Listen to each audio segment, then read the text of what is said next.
Guys welcome back to doggy times India. और आज मैं आप लोगों को बताऊंगा 5 ऐसी डॉग ब्रीड जो फर्स्ट टाइम डॉग ओनर्स के लिए बेस्ट चॉइस हो सकती है। सबसे पहली जो डॉग ब्रीड है that is Labrador. Labrador world wide सबसे पॉपुलर डॉग ब्रीड है और मोस्टली लोगों की फर्स्ट चॉइस लैब्राडोर ही होती है। Medium to large size dog में आते हैं और ना ज्यादा टेम्परामेंट इनका एग्रेसिव नहीं होता। They are very calm with childrens और घर में नॉर्मल अपार्टमेंट में एडजस्ट कर लेते हैं। हाँ, आपको एक चीज ध्यान रखनी है, these are high energetic dogs, क्योंकि जो इनके एंसेस्टर्स थे जहाँ से ये डेवलप हुए हैं उसमें ये वर्किंग लाइन के डॉग्स थे, जहाँ पर इन्हें फिशरमैन के साथ हेल्प कराने के लिए ब्रेड कराया गया था, जहाँ पर ये फिशेस वगैरह पकड़ते थे। और आज भी लैब्राडोर्स काफी मिलिट्री या सर्च एंड रेस्क्यू में यूज होते हैं। So this is the high energetic dog. So आपको ये चीज का ध्यान रखना है कि अपने लैब्राडोर को रेगुलर एक्सरसाइज जरूर कराएं। एक और चीज आपको बता दूं कि ये डॉग्स वेट गेन काफी जल्दी कर लेते हैं, so do not overfeed your Labrador. Moving on to number 2, small size yet very cute is Shih Tzu.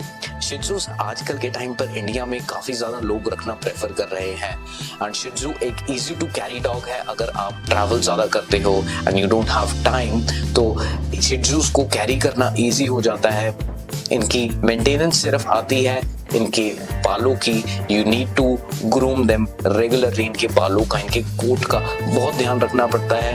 You need a regular com या स्लीकर या ब्रश से इनके कोट को डेली या डेली नहीं तो 2 दिन में एक बार इनको ब्रशिंग जरूर कर ले, क्योंकि अगर इनके बाल आपस में उलझ जाते हैं तो वो कटवाने पड़ते हैं, which could be a problem, but it all depends on the owner. काफी लोग इनके बाल छोटे करवा देते हैं time to time, so that's up to you, but Shih Tzu is a good choice. Moving on to number 3 is golden retriever. ये भी मीडियम साइज के डॉग्स होते हैं, लैब्राडोर जैसे ही दिखते हैं। Yet another popular dog breed world wide. इनके बाल थोड़े बड़े होते हैं लैब्राडोर से, बट इनका जो टेम्परामेंट होता है वो लैब्राडोर जैसा ही होता है। But they are also energetic, high energetic dogs जिन्हें की एक्सरसाइज की जरूरत पड़ती है। सो अपने गोल्डन रिट्रीवर की एक्सरसाइज नीड्स जरूर पूरी करें। Moving on to number 4 is dachshund. छोटी डॉग ब्रीड है, less maintenance, easy to carry और ये ज्यादा खाते भी नहीं है और इन्हें ज्यादा एक्सरसाइज की जरूरत नहीं होती है। ये इंडोर रहना ज्यादा पसंद करते हैं आपके पास। सो अगर आपके पास एक डैशहाउंड है, डैशहाउंड लेकर आने का प्लान कर रहे हो तो मोस्टली इन्हें आपकी गोदी में रहना ही पसंद रहेगा। Moving on to number 5 which is my favourite is indie dogs. जो हमारे स्ट्रीट डॉग्स होते हैं जिन्हें कि हम देसी डॉग्स भी बोलते हैं। They are very fine and best dog that you can have. Reason being, सबसे पहले इनकी क्लाइमेटिक और वेदर नीड्स, जैसे कि कोई डिफरेंट डॉग ब्रीड होती है, जैसे कि हम सोचते हैं कि हस्की इन्हें थोड़ा कूल टेम्परेचर चाहिए होता है, बट हमारे नेटिव इंडियन डॉग्स जो हमारे स्ट्रीट डॉग्स हैं they do not need any kind of special treatment. They are very immune यहाँ के क्लाइमेट और यहाँ के एनवायरनमेंट से।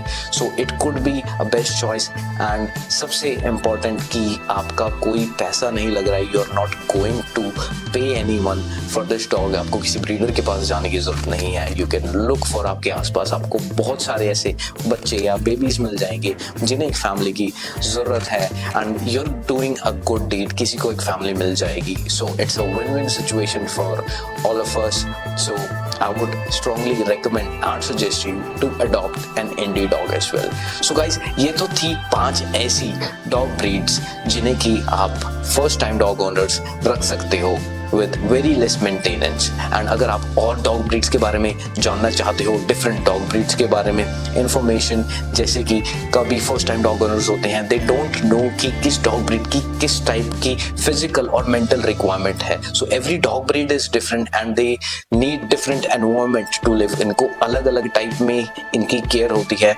So I am there to help you out through my videos ताकि आप डिफरेंट डॉग ब्रीड्स के बारे में जान सको एंड इंफॉर्मेशन गेन कर सको, ताकि अगर आप कोई भी डॉग ब्रीड लेने जा रहे हो, आपको कोई पसंद है, आपका कोई शौक है, तो आप पहले से प्रिपेयर्ड रहो एंड यू नो कि उस डॉग ब्रीड की रिक्वायरमेंट क्या है। मोस्टली क्या होता है, लोग डॉग्स ले आते हैं different but they don't know उन्हें उनकी फिजिकल और मेंटल रिक्वायरमेंट्स नहीं पता होती है, जिसकी वजह से उनका पेट पेरेंटिंग एक्सपीरियंस काफ़ी ख़राब हो सकता है, या फिर वो शौक में ले आते हैं बट बाद में उसे अबैंडन कर देते हैं, उसे ऐसे ही छोड़ देते हैं, which is not right I believe. So it's always better to research and get knowledge before you get any dog breed for yourself. So I'm there to help you out. Consider subscribing Doggy Times India. मैं मिलूंगा आप लोगों से ऐसी किसी video में. Till the time, take care and keep petting guys.